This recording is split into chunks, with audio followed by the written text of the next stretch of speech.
Angampora is an ancient martial art form practiced in Sri Lanka since thousands of years ago.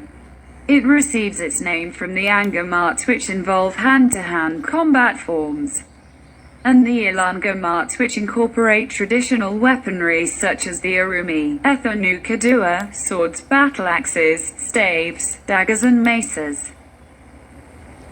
Origins and history. According to legend, this martial art form originated almost 30,000 years ago from the Yaksha tribe, one of the ancient tribes that inhabited the island. However, the two ancient scripts, Varga Purnakawa and Pancha Rakoraliya, mention that it originated even earlier from the efforts of 9 hermits. The legends also say that the most famous expert of this art was Rana Ravana, a mythical warrior said to have lived 5,000 years ago. Another story speaks of a heroine named Manike or Disapathania who lived in the medieval era and dressed as a male to get revenge on her father's murder. She defeated the murderer using Angampora techniques in a deep pit known as an Uralinda or pig's pit. Her success led to an increase in the fame surrounding the martial art, and which in turn led to its survival.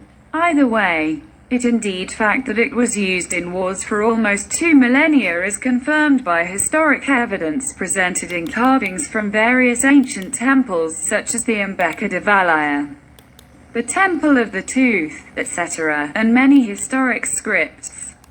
According to the scripts, this martial art form was used by fighters in the army of King Bhuvanakavahu VI when he conquered the Jaffna kingdom, and those in the army of Mayadun of Satawaka during the 1562 Battle of Malariawa. During its peak, Angampora was practiced by 2 major schools, the Maruwalia and Sudhalia, who routinely fought each other in the presence of the king. The fighters practiced in huts known as Angam, which were built according to the concepts of Gebum Shastraya, the traditional philosophical system of architecture. However, the art later went through a decline, almost disappearing during the colonial era. The main reason for this was that Angampora was highly feared by the British during their invasion. They took extreme measures against this martial art, prohibiting the art form, burning all the practice huts that they found, and shooting the kneecaps of the existing practitioners to maim them. Despite their efforts, Angampora survived and resurfaced after the end of the British rule in 1948. The Jathika Hela Angam Shilpakala Sangamaya, the highest governing body of the art today, was established in 2001. Angampora continues to flourish today in modern times. The combat method. The combat techniques of Angampora include locks and grips, strikes and blocks, and most especially pressure point attacks that can cause pain or even permanent paralysis. There are also self-defense techniques, sport, exercise and meditation techniques which can be learned. It is believed that there was also some secretive Angampora techniques known as Mayarangam that used incantations and spells for attack. A practice session in Angampora begins with meditation and offering of merit to the master. The student then lights 3 lamps before he entered the training hut. Pledges have to be made promising to use the technique solely for purposes of self-defense and the defense of family or country. Actual practice begins with basic warm-up exercises, gradually moving on to special exercises. Foot movement techniques are the cornerstone of Angampora, and a foot exercise named Mulapanina is the first skill taught. This exercise is followed by more advanced techniques. Weaponless combat known as Amaraya is taught next, and the student learns to observe and attack the weak point of an opponent.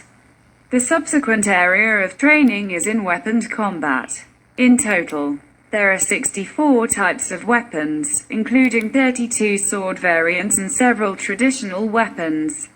Some of the deadly, Higher-level Angam attacks that trainees learn involve the nervous system, while others, if executed properly, can halt the blood flow to vital organs, leading to paralysis or even death. Alongside such techniques, students also learn an indigenous medical practice known as Beheth Parawal, medical shots, which reverses the effects of such strikes.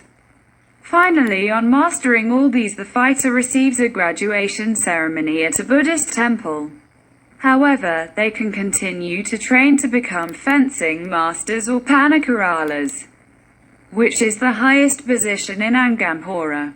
The Angampora Training Center. The Angampora Training Center in Atharugaria is one of the modern mainstays of this martial art form. The center does demonstrations of this legendary art and accepts new students into its wings. Visitors can meet up with professional Angampora experts and learn more about the history and techniques of this art. They will also teach a few basic techniques for self-defense if requested.